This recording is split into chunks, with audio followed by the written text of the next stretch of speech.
Hello viewers, இன்னைக்கு நம்ம பார்க்க போறது One Piece episode 1159 part 1.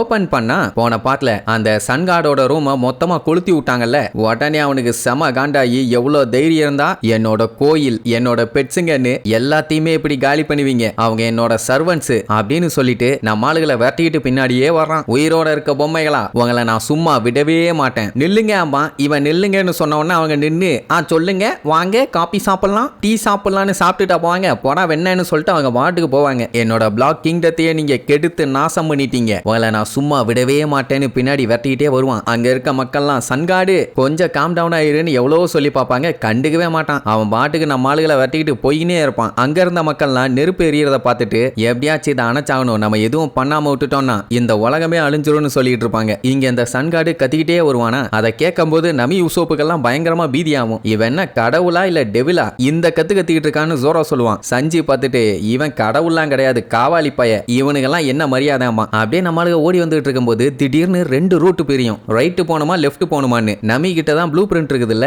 அதனால கரெக்டா டைரக்ஷன் பார்த்து இவங்களை கூட்டு போவான். அப்ப அந்த சன் கார்ட் பார்த்துட்டு அந்த கேட்டோட பேரை சொல்லி அதை நிக்க சொல்லுவான். ஆனா அது நிக்காது, அது பாட்டுக்கு ஓடும். இப்படியே ஓடி வந்துட்டு இருந்தவங்க அங்க இருந்த கிராமத்துக்கிட்ட வந்துட்டாங்க. இப்ப என்னன்னா அதை தாண்டி போகணும்னா ஒரு பெரிய மலை மாதிரி இருக்குது, அதை தாண்டி போகணும். முடியுமான்னு டவுட். ஆனா லூஃபி அதை பத்தி எல்லாம் யோசிக்கல, அந்த தடி தாண்டவராயன் தானே இதை கெட்டினது, நல்லா சூப்பரா இருக்குது பாம்பா. ஏன்டா அறிவு கிட்டவனே ரசிக்கிற நேரமாடா இது, நம்ம சீக்கிரமா தப்பிச்சு போகணும்பா. ஏன்னா அவன் ஆல்மோஸ்ட் பக்கத்துல நெருங்கிட்டான், இன்னும் கொஞ்சம் வந்துட்டானா போதும் புடிச்சிருவான். என்ன பண்ணலாம்னு கேட்டவனே ஜோரோ நான் அவனை பீஸா வெட்டி தள்ளிடுறேன்பா. சஞ்சி நான் அவனை மிதிக்கிற மிதியில அங்கேயே சட்னி ஆக்கிடுவேன்பா. ஆனா லூஃபி அதெல்லாம் ஒண்ணு வேண்டாம், அதை நான் பாத்துக்கிறேன்பானா. சீக்கிரமா பாடுறான், நம்ம இப்படியே ஓடிட்டு இருந்தோம்னா முன்னாடி இருக்கிற அந்த பிளாக்ல முட்டி பீஸா போயிருவான்பா. அதை பத்தி கவலைப்படாத பூனை, ஒரு ஜம்ப போடும்பா. அது பாத்தீங்கன்னா வேற லெவல்ல ஒரு ஜம்ப போடும், எல்லாரும் அசந்துருவாங்க. பரவாயில்லையே இப்படியே ஜம்ப் பண்ணி இந்த இடத்தை தாண்டி போயிடலாமே. லூஃபி எதுக்காக அதை உடைக்க வேண்டாம்னு சொல்லியிருப்பானா, கஷ்டப்பட்டு இப்படி ஒரு மலையை கிரியேட் பண்ணியிருக்கான், எதுக்கு அதை தேவையில்லாம டேமேஜ் பண்ணிக்கிட்டு நம்ம எஸ்கேப் மட்டும் தானே ஆகணும், அதனால பாத்துக்கலாம்னு சொல்லிட்டு இருப்பான். அந்த பூனையும் ஆல்மோஸ்ட் மேல வந்துருச்சு, ஆனா கடைசியில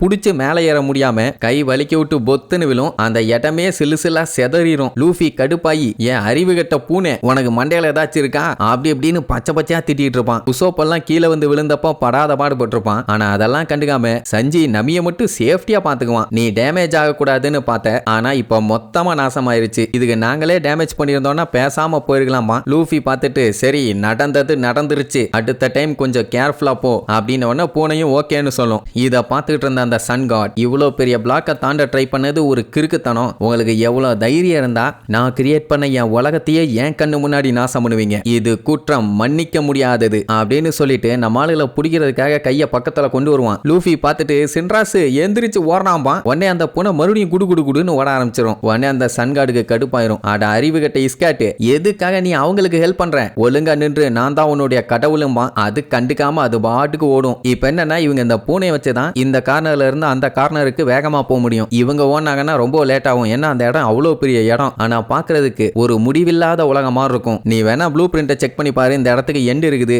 அப்படின்னு உசோப் அந்த ப்ளூ பிரிண்ட காமிச்சா நம்ம நம்பி அதை மடக்கி தூக்கி வீசிடுவா. ஆனா சண்டாளி எதுக்காக இப்படி வீசினேன்னு கேட்டா அதை அவ ஆல்ரெடி மனப்பாடம் பண்ணிட்டாலாமா, அதனால பிரச்சனை இல்லம்பா. சூப்பர் நபியா கொக்கான்னு இருப்பான். அந்த டைம் அவ ஆப்போசிட்ல காமிச்சு இவங்க எங்க இருந்து வந்தாங்களோ அங்கதான் இவங்க டோரை உடைச்சு அந்த இடத்த கொளுத்தி விட்டு வந்தாங்க. ஆனா இப்ப ஃப்ரண்ட்ல பாத்தீங்கன்னா அந்த கண்ணாடி ரிஃப்ளெக்ஷன்ல அங்கேயும் கொழுந்து விட்டு எரியறது நல்லாவே தெரியும். அது மட்டும் இல்லாம மேல இருக்கிறது எதுவுமே ஒரிஜினல் கிளவுட் கிடையாது, எல்லாம் அந்த பஞ்சு நூலை கட்டி தொங்க விட்டுருப்பான். அப்படியான்னு சொல்லிட்டு லூஃபியும் செக் பண்ணி பார்ப்பான், நிஜமாவே அது பஞ்சு தான். இந்த இடமே ஒரு ஜெயண்ட் ரூம் தான், அதுல கண்ணாடியை வச்ச உடனே இன்ஃபினைட் ரூம் மாதிரி ஆயிருச்சு. அது மட்டும் இல்லாம இவங்க எல்லாம் தம்கூன் இருக்காங்கல்ல, அதனால இது அவங்களுக்கு ஒரு பெரிய உலகம் மாதிரி இருக்குது. இப்போ இவங்க அங்க இருந்து கிளம்பி ஸ்ட்ரெயிட்டா வந்த உடனே ஆல்மோஸ்ட் இப்போ பாதி தூரம் வந்துட்டாங்க. அந்த பக்கமும் இதே கண்ணாடி தான், உடச்சுக்கிட்டு எஸ்கேப் ஆனாங்கன்னா வேலை முடிஞ்சது. இதெல்லாம் பார்த்துக்கிட்டு இருந்த சன்கார்டு என்ன நீங்க இப்படி காமெடி பண்ணிட்டு இருக்கீங்க, ப்ளூ பிரிண்ட பார்த்தா இந்த உலகத்தை பத்தி உங்களுக்கு எல்லாமே தெரியும்னு அர்த்தமா, அப்படியெல்லாம் கிடையவே கிடையாதும்பானா. இவன் என்ன சாமுராய் மாதிரி பேசிட்டு இருக்கான் அப்படின்ட்டு முழிப்பாங்க. அவன் என்ன சொல்லுவான், இது ஜெயன்ஸுங்களை அடைச்சு வைக்கிற ஒரு செல்லாமா, அங்கதான் நீங்களும் மாட்டிட்டு இருக்கீங்கன்னு சொல்லி அவன் கையில வச்சிருந்தானே ஒரு கம்பி, அதுக்கு சென்டர்ல புடிச்சு இழுப்பான். திறப்பான். பாத்தீங்கன்னா உள்ளுக்குள்ள இருந்து நெட்டு வருது. அவ்வளவுதான், எல்லாத்துக்கும் பீதி ஆயிரும். ஆமா, அதை வச்சு அவன் புடிச்சான்னா